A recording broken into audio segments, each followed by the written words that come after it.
G'day guys. I received a message from a person who was saying that they were feeling a bit anxious because they were at a bit of a crossroads, and in their life they'd done a few different jobs and they weren't really sure what to do next or what direction to go and that sort of thing. A little bit lost by the sound of it, and asked me if I'd do a video about it.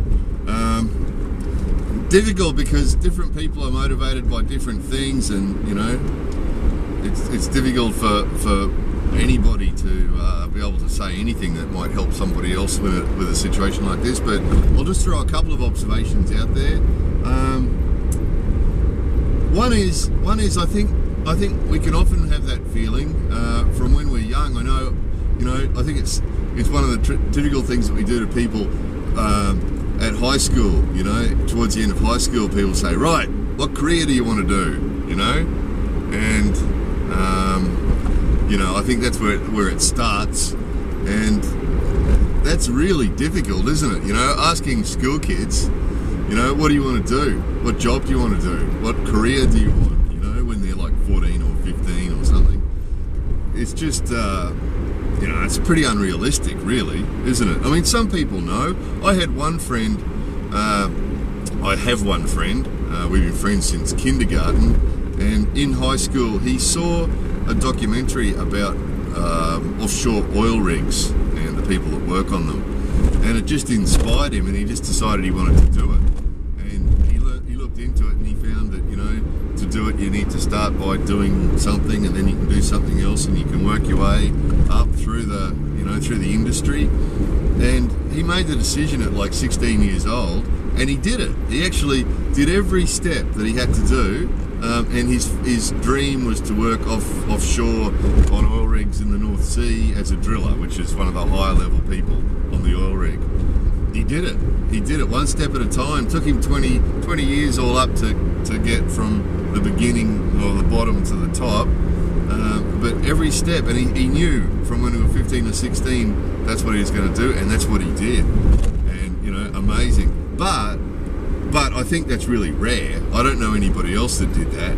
You know, most of the other people I know changed. You know, I know one guy that decided in high school he was going to be a doctor, because there's actually doctors in his family, and he decided to be a doctor, went off and became a doctor, and then after he graduated and started working as a doctor, he really didn't like it real much. You know, very sensitive guy, didn't like watching people suffer. So it made him a very compassionate doctor, but it meant that it was difficult for him to watch people suffer. So my point is, I think occasionally somebody makes a decision when they're young to do something and they follow it through, and that's their lifelong career. You know, other people, you know, I know in Australia I know some people in my family who are school teachers, you know, left high school, went to college, became school teachers until they retired. So, you know, it does happen. It does happen, but I think more common is for people to change, because we change. You know, we're different people. Most people change. You know, most of us are not the same person at 16 as we are at 26, as we are at 36, as we are at 46. We change. Our lives change. What we want to do changes, you know. So the guy that sent me the message had done a variety of interesting things.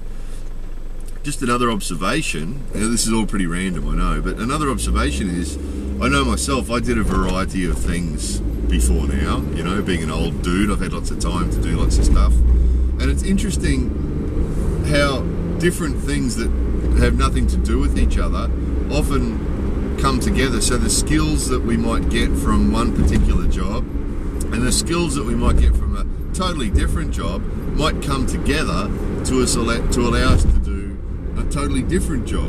You know, it's interesting where our skills come from. You know, you might get a job working in a chicken shop, you know, in a takeaway food shop, and that might give you some people skills, and then you might get a job working in a bank, and that might give you some math skills or some, you know, money skills, and then you might get a totally different job doing something else with those skills. So there's all that. My point is, I don't think any job is a waste of time. I think any job can teach you some skills.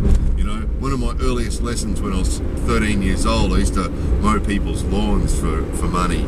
And one day I mowed this old lady's lawn, and I did it really quickly, and then I went there and put my hand out for the money, you know. good job today, you missed lots of bits, you have to go back and do it again. And I remember being really pissed off because, you know, I had stuff I wanted to go and do, you know, and I remember being pissed off I had to go get the lawnmower out and do it again, you know, when I had other plans. But that taught me a really big lesson that day. She said to me, if people pay money for something, they want a good job. And I remember that was a really good lesson for me. Ever since then I've remembered that if people are paying me money for something, they expect me to do a good job. So, simple lesson, but you know, for a 13-year-old it was a good lesson. So, with that in mind, I think any job that we do is going to be worthwhile. I mean, if it gives us some money to support ourselves, it's worthwhile. And then we can get skills from anything, mowing lawns or working in a takeaway food shop, or any job can give us some skills that are useful in our life. So I don't think we should feel bad about doing any job, no matter how simple it is, you know. Anytime we're doing something to support ourselves, we're doing something worthwhile. You know, if you get a job gardening or sweeping footpaths or doing some simple thing and it gives you money to support yourself, then you're doing well. You know, you can be proud of that. So, and then the next thing is, what do we do? I mean, I think life is a series of crossroads. You know, I think it's a series of, we're cruising along, everything's cool, and then you get to a crossroads and you have to decide, am I going to go that way or that way, or that way or that way, you know, and you have to decide which way you're going to go. And that's always sort of, it can be a little bit exciting, but it can also be very scary and stressful and so on as well, which I think was where our friend was at. He said he was feeling anxious. So, yeah, that's what happens, I think. And it's hard to know which is the right thing for us to do. But, you know, I think it doesn't matter.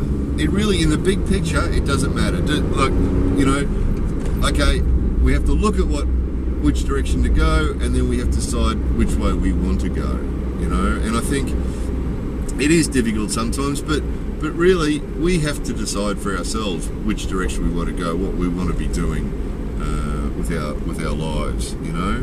And I think we need to be honest with ourselves. I mean, I have seen, again, all my stuff is based on just what I've watched, what I've seen. I don't claim to be a genius about any subject. It's just, I've seen a lot of stuff because I'm old and I've watched a lot of people doing a lot of stuff. So, you know, we can learn from that. Now, there's a guy I learned from, he was a martial arts teacher, and his dream, or his sort of ambition, or what he wanted was to be a professional martial arts teacher. So he just wanted to earn his money teaching martial arts, and it never worked, basically. You know, he never earned enough money to support himself, and you know, he thought that anything else, any other job, was just not good enough for him or acceptable to him, and the only job that he wanted was teaching martial arts. And it was just an unrealistic thing, you know. He didn't make enough money to support himself or his family, and, you know, had to rely on other people to support him, help him, and give him money, basically. Give him money. So I think, you know, we have to, it's good to have a dream. It's good to have a dream, and it's good to have some idea of what we'd really like to do, some sort of fantasy job. But I think we also have to be realistic. I think in the case of something like the martial arts guy who, you know, wants to be a professional martial arts teacher, or, you know, I get a lot of people on my Japan channel who want to be mangaka. They want to be people who make comics for a living, you know, who make Japanese manga for a living. And, you know, it's possible, but it's really not likely. You know, the number of people, the number of foreigners who actually get to do that is really low. So it's a really difficult, I mean, it'd be like wanting to be an astronaut. Some people do get to be astronauts, but not many. So my thinking about a dream like that, or a goal like that, would be to pursue it, you know, absolutely pursue it. You know, I've total respect for people that have dreams like that, you know, but I'd pursue it as a part-time thing, because, you know, so for example, with the martial arts guy, I'd be inclined to have a normal job, you know, just something, it doesn't matter what it is, just have some job that you're happy to do, or, you know, prepared to do, to earn money, to support yourself, and then in your spare time be a martial arts teacher, you know. And the same as with the people who say they want to be professional manga artists. Great, that's fantastic. Well, do the study that you need to do, or the courses that you need to do, and, you know, practice and do all that sort of stuff and apply for jobs and do whatever else you need to do and pursue that career. But my advice would be to have a plan B. We've talked about plan Bs before, of some realistic or more doable job to support yourself in the meantime. Because sometimes I think, I mean, we've definitely got to go for gold. You know, if we have some ambition to do something, you know, I've had a few of those. You know, I wanted a commercial pilot license, and you know, I did that as a part-time thing. I studied for my commercial pilot license and did the study and did the tests and did all that stuff, and step by step, and did it, got the commercial pilot license, you know, and I wanted to come live in Japan, and it's the same thing. But I think it's smart in the meantime to have a plan B that you pursue, or plan B that you do, that you put into action, just to support yourself and to look after yourself and to make sure that, you know, that you're safe. Because I think that's sometimes what happens. People are at a crossroads and they think, geez, I'd really like to be a professional manga artist, or I'd really like to be a professional, you know, martial arts teacher, or a, you know, commercial pilot or something, and they think they know it's going to be a difficult direction to take, and they know that there's a chance they'll fail. So sometimes they don't go that direction. Sometimes they go, no, I'm too scared I'll fail, and they don't go that direction at all. That's a bit sad. So, you know, one option is pursue that dream, pursue that high goal, that, you know, maybe very difficult goal, and then maybe also do something else at the same time that can support ourselves. You know, plan B at the same time. So I think, you know, that's a safe way to go. The other thing is, I think another thing we can tell ourselves when we get to these crossroads is nothing's irreversible.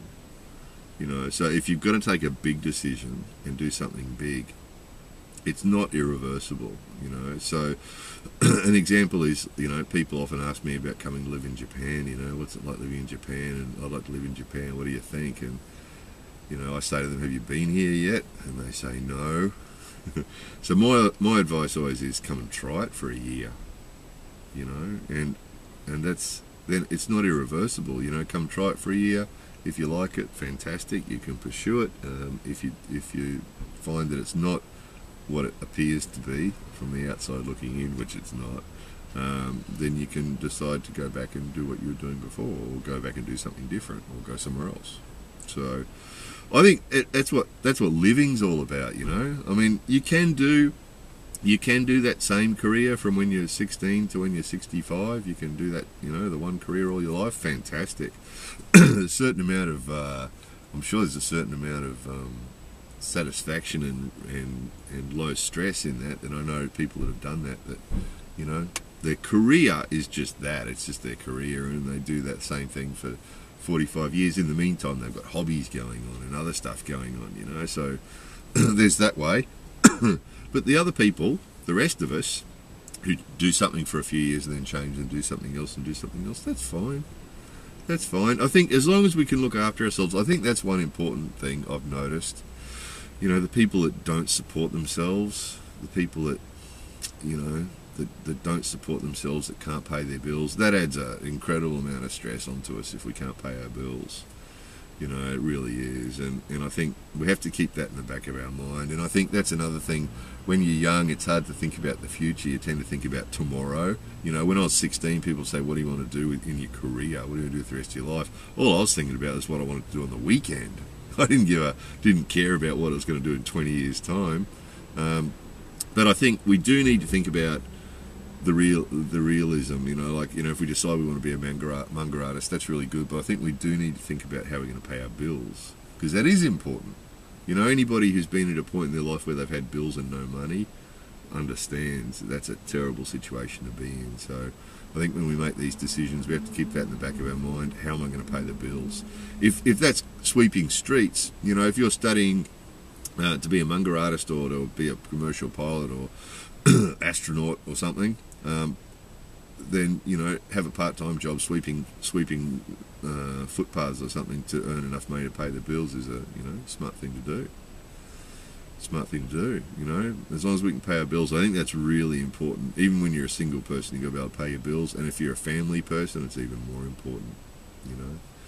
But you know, these things is difficult. This is difficult. Everybody's motivated by different things. You know, some people want prestige. I know some people who want prestige and they want to have jobs where they're admired and respected for how amazingly prestigious their job is. You know, that motivates some people.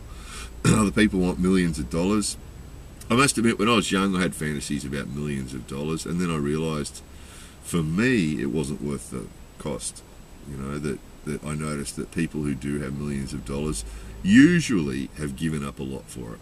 You know, some people just have it fall in their lap, but most people don't. Most people that have millions of dollars have usually given up something. They've given up their social life, or they've given up their hobbies, or they've given up their, you know, other things to just focus on making millions of dollars. And that's great if that's what motivates them.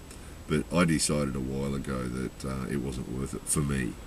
That it wasn't worth it for me. That, you know, I figured that I've only got one life, and I don't want to focus on just making money in my life. I want other things I want to do, you know.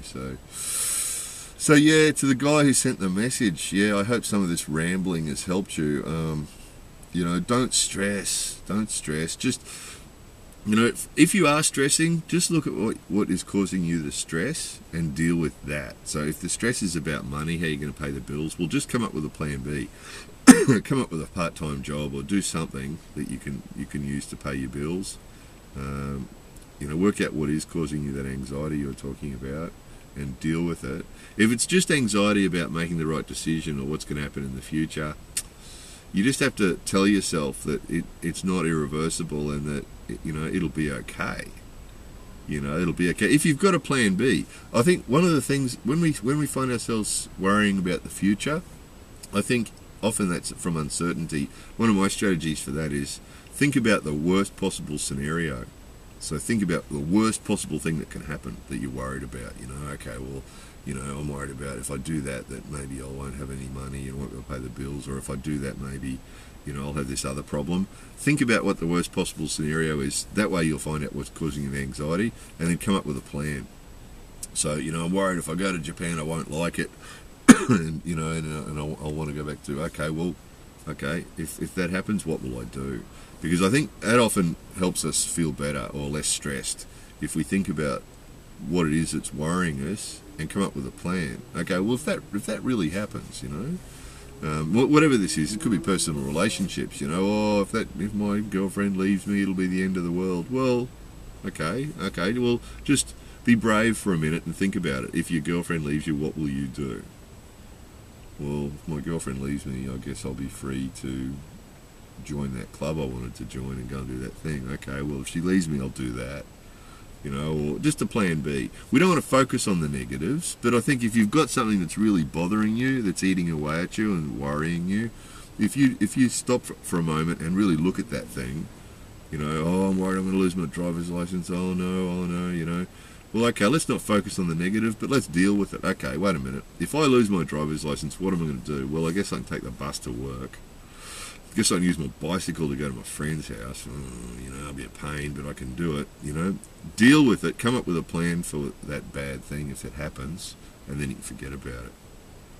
You know, and I think that's the way to go. So, and then if you haven't looked at, I made a whole lot of different videos about all sorts of stuff like this. Some of them overlap with this one. So, if you haven't already, I think the playlist is called Some Unsilly Thoughts or something. If you've got time, and you know this one hasn't solved everything for you, which I suspect it probably hasn't, just have a look at those other videos on the Unsilly Thoughts playlist. Maybe there's a snippet of something on there that might give you some benefit. So, and it might be worth reading the comments under this video too. I often find my videos are a bit boring and don't have any direction. They tend to be pretty random on this channel, you know, on the Silly Old Dude channel. They tend to be a bit, you know, all over the place. But often the most useful information on my videos is actually in the comment section. It's not actually anything I've said. It'll be occasionally a really inspired person comes along and leaves a really inspired comment. So it's always worth reading the comments under my videos, because some of the comments can be really inspiring and really, you know, really switched on. So have a look at the comments. Have a look at the Some Unsilly Thoughts playlist, and yeah. And if you want to laugh, look at the random silly stuff playlist for a laugh. That might make you feel better. Laughing, they say laughing's the best medicine. I totally believe that. I think if we're stressed and we're worried, I think, you know, it's good to think about our problems and deal with them. But I think now and again too, just having a bit of relaxation and a laugh and forgetting about it's really good therapy. So if you've got a funny friend who's always good for a laugh, spend some time with them. Or if there's some TV show or some DVD or something that always makes you laugh, do that, you know, do that, because a good laugh can relieve some of the stress, you know. So anyway, I hope somewhere in there was a little snippet of something useful. More videos coming soon.